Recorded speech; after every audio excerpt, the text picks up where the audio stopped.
everyone, and welcome to the Las Vegas Sports Services NBA Weekly Report. I'm John Cranton in Las Vegas, joined by Jeff Saad of LVSS. We're going to take a look at Week 3 of the NBA playoffs. Got some free picks and some betting trends, news, and notes. First, Jeff, you've had a phenomenal NBA run since 2011, 71-47-1 against the spread. You've also had a nice week in baseball. How can folks get aboard a Vegas Pro for a special offer?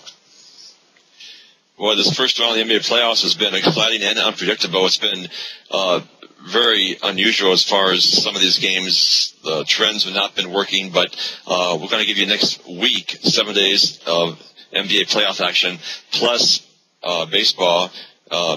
I'm 7-3 right now, last 3 days in baseball. If you use the code word BookieBuster, you're going to get 7 days of NBA plus baseball. Just call LVSS at 1-866-575-8916. 7 days for $7, $1 a day, NBA. Use the code word BookieBuster, and you'll get baseball also. 1-866-575-8916, John. All right, very good. Last week we opened by talking about all the injuries that have cropped up in the NBA. We might as well start with the trash talking. It's been an unusual week.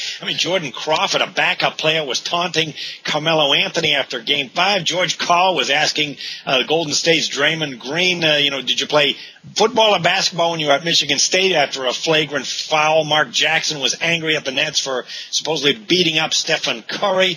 How much does a professional handicapper look at trash talking on and off the court? Is it tied into motivation, or really is it tied into stupidity of players?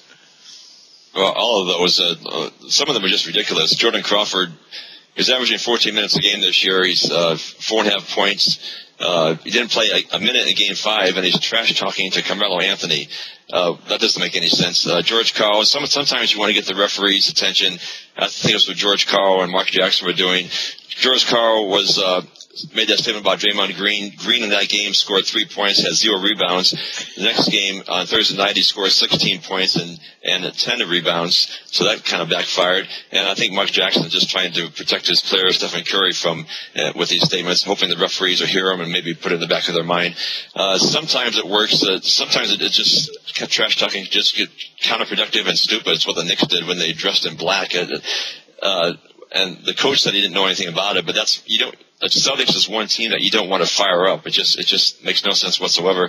And it's also insensitive coming a couple weeks after the Boston Marathon bombing. So, most of the time it doesn't really matter. And if you get under somebody's skin, you just keep doing it. It's like children. If it affects somebody, you'll keep doing it. If it doesn't, you probably stop. But, when you do something like the Knicks did with the funeral black thing, that could make a big difference because the Celtics are not a team you want to mess around with in that regard, John. Yeah, one thing I look at when I hear trash talking like that, I really take a close look at the coaches because I think it reflects quite a bit on the coaches and whether they have a handle on a team or not. I wasn't impressed that Mike Woodson came out and said, well, I didn't know that they were going to dress up like that. Our coach really has to get out there and understand what his players are doing and get across to them long before the playoffs. Look, you don't fire up your opponent. You don't do stupid things that can come back to haunt you. Especially when you're up 3-0 or 3-1, to give any kind of momentum or extra fire to the opposition just makes no sense, especially to a Celtic team that has veteran players and a lot of pride. And then on the flip side of that, Doc Rivers is a guy who has been an incredibly successful coach. He has a good sense of what his players are going to do and what he expects out of them. At the end of Game 5, Jordan Crawford, the bench player for Boston, got in the face of Carmelo Anthony and was jarring with him. I saw Doc Rivers go right up and just push his guy back. Get away from this. Rivers knew that it was a stupid thing, and that shows the kind of control and discipline that he exerts. And I'm not sure that discipline is there with a Knick team that certainly can play street ball at times and rely quite a bit on the three-pointer. The Knicks have been on a nice spread run of 18-6 ATS, and if there is a Game 7 between these teams, keep in mind that the road team, when the Boston-New York rivalry, is 12-5 against the spread. Okay, there is a Game 7 going on Saturday against Chicago Bulls and the Nets. The Nets are at home, and it opened 7. It was bet down to 6.5. The total went down from 183 to 181.5. Brooklyn was down 3-1. And now they're back and they have Game 7 at home. So, is this a game, Jeff, where you have momentum, home court, and health is going to be the difference, or do the emotional Bulls have a shot? Well, yeah, we have to go back to that stat I mentioned last week with Game 7s in the NBA playoffs. Since 1982, the home team is 52-10 straight up, 84%. Against the spread, 36-24-2, 60%. It's hard to go against that stat in a Game 7 in the NBA playoffs. The Bulls have all kinds of injuries. Notice Heinrich is doubtful with a bruised left calf. There's flu bug going around with Lowell Dang, Nate Robinson, and Taj Gibson. Joakim Noah still has that foot problem. But Tom Thibodeau has done a tremendous job this season.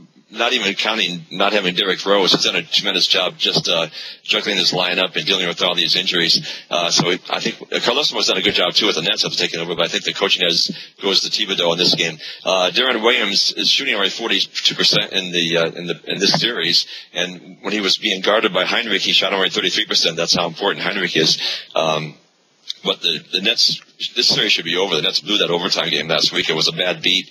I had the Nets in that game. It was a terrible bad beat. But the fact that they're still in it, you have to give a lot of credit to the Nets for their, for their resilience here. The Bulls, when you look at this game, the 6.5 points seems like a lot, but it's hard to go against that Game 7 stat in an NBA playoffs. I almost always take the home team in the Game 7. There's been a few exceptions. One of them was 2002 when the Lakers played out Sacramento in Game 7 after that strange Game 6 when they got called for like 3 times as many fouls in the fourth quarter as the Kings.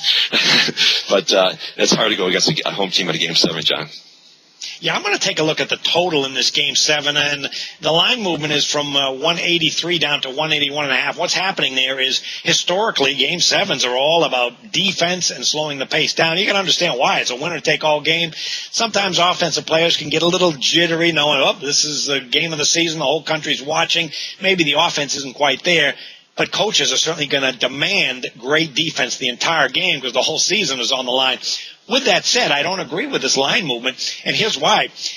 The Chicago Bulls are all about slowing the pace down and playing defense. The problem for the Bulls, as you mentioned, is just the depth hasn't been there. It's been a season of injuries, but even lately they've been just so decimated. Heinrich hasn't played the last 2 games with a calf injury. He did play in that triple overtime game. Played 60 minutes. That was the most of any player on the team, and then he came up injured. Dang is injured, too, with the flu. And, of course, Noah's been limited to 20 to 25 minutes. And look at what has happened to the Chicago Bulls defense these last 3 games. Last game they lost 95-92. Okay, Brooklyn shot 43%. Would have had more points. That was actually higher than what the Bulls' average was during the regular season of 92.9 points per game allowed. But the Nets missed 11 free throws, and that was not characteristic as they're 73% from the line. So they could have easily had 100. Previous 2 games, the Nets scored 110 points, a blowout Game 5 win. And then the triple OT game, all right, the Nets had 134 points, but just throw out the triple overtime for a moment. Even then, the Nets scored 111 points in regulation. For that game, the Bulls shot 53%, the Nets 49%. And what you've seen these last 3 games is this is not Chicago Bulls style of play. They've been giving up a lot of points at a higher shooting percentage. I attribute that to the depth problem. You need a lot of energy to play defense. They just don't have the bodies to do it. They've got a defensive problem when Nate Robinson comes on the court and so forth. And I see that continuing in Game 7.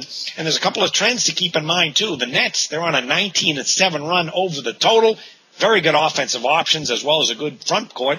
And even the Bulls, they're on a 13-6 run over the total against the NBA Atlantic Division. More important, when they go to play the Nets in Brooklyn, 13-5 over the total. So I don't agree with this line movement. I think it's going to be a higher scoring Game 7 than the public and the odds makers expect.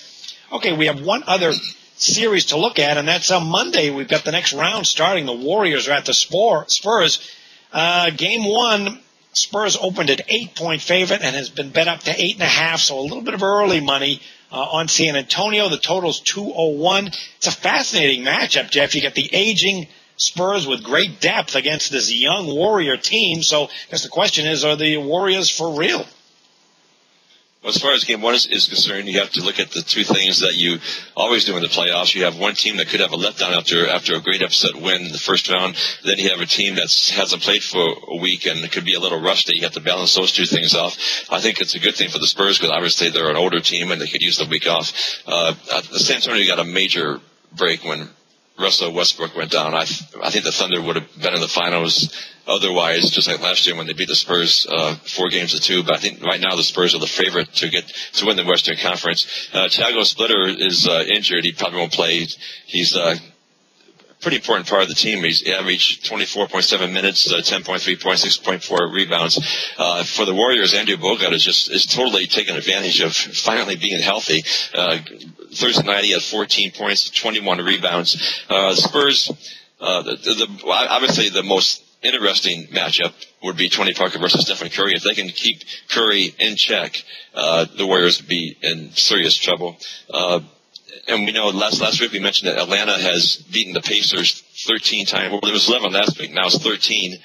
Beating the Pacers 13 times at home in a row. That's nothing compared to what we have here. The Warriors have not beaten the Spurs at San Antonio since Valentine's Day in 1997. February 14, 1997 was the last time the Warriors have won in San Antonio. They haven't beaten them since Tim Duncan was with the team.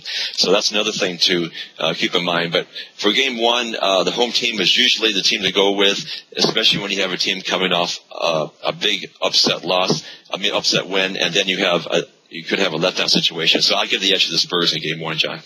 Okay, I'm going to take a look at the total for game one.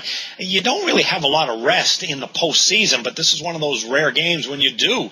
San Antonio in particular, after getting the sweep over the Lakers, they've been sitting for a week. And you have two just sensational offensive teams. Both teams can play defense, but the Spurs really, they can play any style you want. Fourth in the NBA in points scored. They're tops in assists. And here's a game where they're rested and they're facing a young Golden State team. I'm really surprised that this total is 201 because during the regular season, both these teams averaged over 100 points per game. And take a look at three-point shooting. You're talking about two of the top four three-point shooting teams in the NBA. Golden State was number one at 40%, the only team to hit over 40%. And the Spurs are right there at number four at .376 from long range. Both teams know how to rotate the ball and bomb away from long range. You combine that with the long rest for both teams, I wouldn't be surprised to see a running up-tempo game one, and then some adjustments will be made on defense, but I kind of see that being a high-scoring game. Okay, let's go with some free picks. I'll start with the Saturday Bulls-Nets game. I mentioned how the Bulls' depth and the last three games have gone over the total, so I'm going to go with Game 7 on Saturday over the total of roughly 182. Yeah, on Monday, I'm going to take the Spurs and Warriors game to go over the total, too. I think it's going to be a rather high-scoring game there also. The Spurs-Warriors over the total, your free pick for Monday.